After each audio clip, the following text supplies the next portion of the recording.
that's guaranteed by the Sixth Amendment to the Constitution, and that is the right to confront witnesses. When jurors receive private communications outside the confines of a public courtroom, the Sixth Amendment is violated, and numerous other constitutional rights are violated. And that's not Jim Griffin on the law, that is the law of the land. And I want to quote from a decision from the South Carolina Court of Appeals, which is behind me, and states this: where there is a private communication of a court official to members of the jury, an occurrence which cannot be tolerated if the sanctity of the jury system is to be maintained, a new trial must be granted unless it clearly appears that the subject matter of the communication was harmless and could not have affected the verdict. What we had filed today, supported by sworn testimony of jurors, is that the clerk of court had improper private communications with the jurors, and the subject matter of those communications was the credibility of the defense that the Murdaugh legal defense team put up, and it was the believability of the defendant's own testimony. Now, there's been a lot of talked about whether Alex should have taken the stand. I can assure you, when we considered what factors and what we should and should not do and considered whether he should take the stand, we never considered the likelihood, as reported to us by the jurors, that the clerk of court would go in to the sanctity of the jury room before he testified and tell the jurors, don't be fooled by his testimony, watch out for his body language, and that is what the sworn testimony that we have filed in court today says. And if that is true, which we have every reason to believe that it is, and no reason to believe that it's not, there's no choice but the courts to grant a new trial.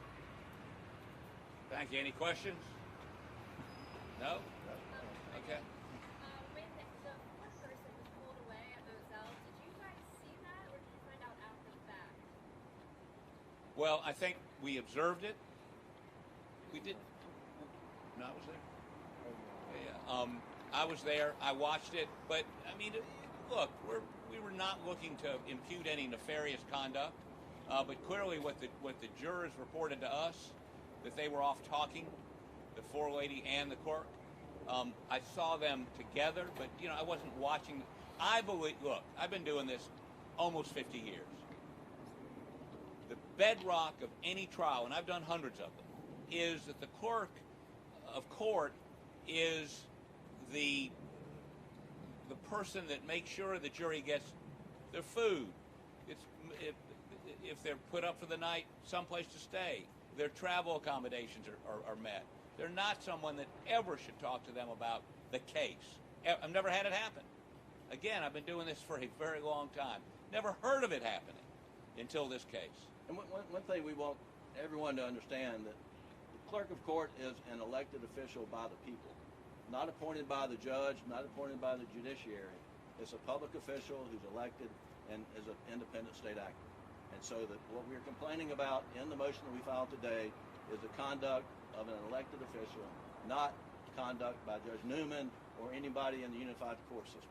And I think it's important also to understand that she is a state actor, and that's why we forwarded today a letter to the U.S. Attorney asking them to open an investigation into the violation of Alec Murdaugh's civil rights by a state actor under color of state law. I believe you guys had 4 jurors that you had affidavits for in the paperwork you filed. Did they reach out to you, or did you guys reach out to them? Well, this is an interesting story. Let Jim tell you. So immediately in the aftermath of the verdict, we had received information that we needed to look into what happened in the jury room. We started down that road, and we met a zone of silence. No jurors would speak to us. And so we were, what I like to call, we were given the Heisman, right? And then when the clerk of court wrote her book, published her book, that zone of silence collapsed. And jurors were upset about that, the ones we talked with, and they were more than willing to come forward and tell us the things that we had sort of heard through a whisper campaign. But, and so as a result of that, we were able to interview some jurors. Now, there's still a number of jurors who maintain that zone of silence, who have not talked to us. We did try to reach out to most all of them that we could get in touch with, but the information we got, I can tell you, was independent of each juror. The first juror we talked to, we got information about Ms. Hill saying, "Don't be fooled." And then the second juror, independent of the first juror, says the same thing, and the third juror, independent of the other two, say the same thing. And so we're very confident that the information is accurate. What's the expectation timeline? What When a ruling will be? How fast do you want one? ask them. I Right. mean, we don't have any control over that. We just did receive a notice from the Court of Appeals that the Attorney General has 10 days to respond to our motion. Okay? Now, I think what's interesting to me, again, having done this for so long, is that once we had that initial contact with that first juror, we began going around. We had a list and knocking on, literally on Sundays, knocking on jurors' doors, asking them to speak with us. Some of them wouldn't come out. Some of us told us never to come back. But some did, and some talked to us. I'll give you an example. And one of the things we heard was, once the jury went out, even though there were 6 smokers and they were given smoke breaks during the entire trial, once the jury went out, they were told no more smoke breaks. No, you people that want nicotine, you're going to have to get a verdict first. I mean, it's that kind of stuff. Now that indicates something, and the court would be the one to communicate that. Why? So a bunch of folks told us stuff that appeared to be inconsequential, but in the total context indicated to us that what we've put in this petition about the Clerk is credible. And based on sworn testimony from 2 jurors, and we interviewed a third. My paralegal, Holly Miller, has given you an affidavit, or filed an affidavit on what she told us. A lot of these folks just don't want to get involved. But they're going to be involved if we get a hearing, because each and every one of them is going to have to testify in an open court before you as to what happened and what didn't happen. In the motion, you mentioned wanting. Wait, one at a time. Who? It would appear that Judge Newman was at least aware of some of the allegations that you talk about in your motion. For example, the Facebook post with juror 785, and the judge actually said, "Oh boy, I'm not too pleased about the clerk interrogating a juror as opposed to coming to me and happening it to me." And that's a good point. There's no suggestion that the judge did anything untoward. But what that does do, if it comes back, he may end up being a witness. So, I mean, but until the Court of Appeals acts, that issue does not have to be dealt with. But if the fact is that the court was aware of some of these issues but still didn't intervene, how concerned are you? We don't know. We don't know that he didn't intervene. That's why I'm saying he's a witness. We need to know. Do you feel that this evidence is strong enough such that it could have changed the verdict had it been introduced in trial? That's not the legal test. The legal test is the subject matter prejudicial to the defense. It's not would it have made a difference in the outcome. Was the subject matter of the improper private conversation material to the defense? If it's immaterial, like what do you want to have for dinner? Do you want to take a smoke break? Do you want to go home? Those are immaterial matters. But when the subject matter is, and is reported under oath by these jurors, it was a direction on how you should receive Alec Murdaugh's testimony. You should look at him. Don't be fooled by him. That subject matter is absolutely material. That's the core of our defense, and that is something that we had no chance to defend against. And so we strongly believe if that evidence is accurate, and the law will require a new trial. If this is all true, do you think the clerk should be criminally charged? No comment. Well, I can't talk about attorney-client privilege information. I can tell you that when I shared with him the affidavits, he's a lawyer. He was astonished. He was shaking. He was in disbelief. And he thanked Mr. Harpootlian, Mr. Barber, and myself for spending our weekends on dirt roads in Colleton County. And by the way, we've seen more of Colleton County on dirt roads, in places we're city boys. We didn't believe existed in this state, looking for folks that would talk to us. A lot of doors slammed in our face. A lot of doors slammed in our faces. The Facebook posting. I'm sorry? You think Ms. Hill should still have her job? No comment. I'm sorry, what? The Facebook posting from the ex-husband of the dismissed juror. There's a lot of detail in there about that. There's some in-camera transcript that's there as well. Was this not something that it was just handled very quickly? The fact that you guys are alleging it didn't exist at all and perhaps was conspired to be created to get this juror dismissed? Yes. I mean, that's a very serious allegation. It's all serious. Everything we've alleged, everything in those affidavits is serious. This is a very serious matter. And again, So what you see in the sworn testimony that's been filed today is Ms. Hill told the court that there was a Facebook post by this juror's ex-husband. The ex-husband has filed an affidavit saying, "I've never posted a Facebook post." Ms. Hill in her office says he must have deleted it. We can't find it. But they produced a Facebook post from someone with the same name apologizing for an earlier Facebook post, and that Satan made him do it, and et cetera, et cetera. And Ms. Hill related that as being this juror's ex-husband. Ms. Hill had this juror's ex-husband's photograph. You can match them up; they don't match. And what we do know, and we laid it out in detail in our brief, is that the apology Facebook post was posted, I think, on February 16th, and said we had deleted it the day before, February 15th. Ms. Hill is telling Judge Newman on February 23rd that I just saw this Facebook post. Impossible. Impossible. We also have in there sworn testimony that Ms. Hill told this juror that SLED went out and confirmed with your ex-husband that he posted that. Not true, according to the sworn testimony. and Phil Barber and I and Howie Miller from my office went down and interviewed the ex-husband, and he allowed us to, I wouldn't know how to do it, but Phil did, to download his entire Facebook history. None of that is in there. So, I mean, again, we've done what we can do. We're not the police. You know, we have no way to compel anybody to talk to us or give us anything. We've asked very nicely. Now, I will say this. The two jurors that gave affidavits have an attorney, Joe McCullough, who was skulking around here a moment ago back there. So if you want to know about those two jurors, you may want to have a chat with him. Did What's you attempt to what's the contact the motivation person of the behind the jurors Facebook talking to post? you? Wait, what? What's the motivation, do you think, of the jurors talking to you? Are they upset with the clerk? I think they were upset with the way things went, and the clerk, I think they may very well, yes, they're upset with the clerk. They're upset with the way this played out. In your letter to the U.S. attorney, Their vote. Can't comment on that. in The your letter, Facebook post, the person who posted the original post, have you ever gotten an opportunity to speak with them? And if so, what was said? No. I mean, the original post, we don't know whether it ever existed. But the apology post, do you speak to them for? No, do you no, have a we did not timeline? speak. Do you have a timeline from the FBI regarding your request for an investigation? Well, as you know, having talked to the FBI before, no.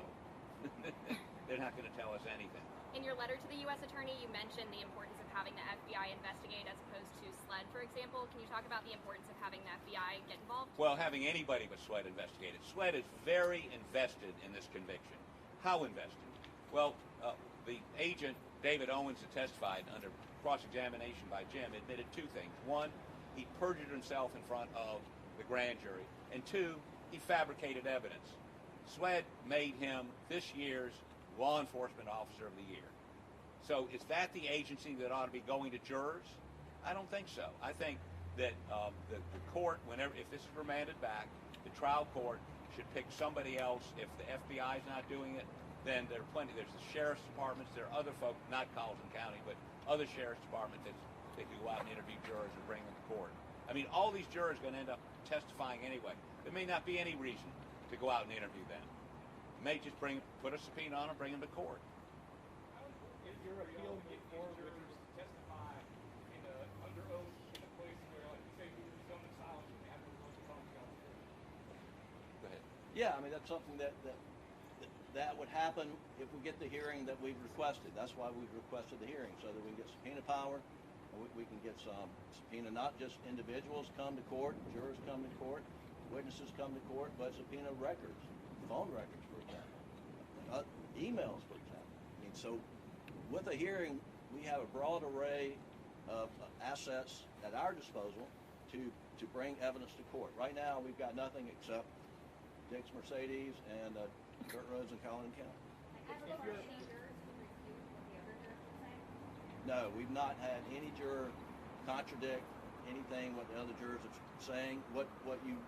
Jim, what you saw in some of the affidavits is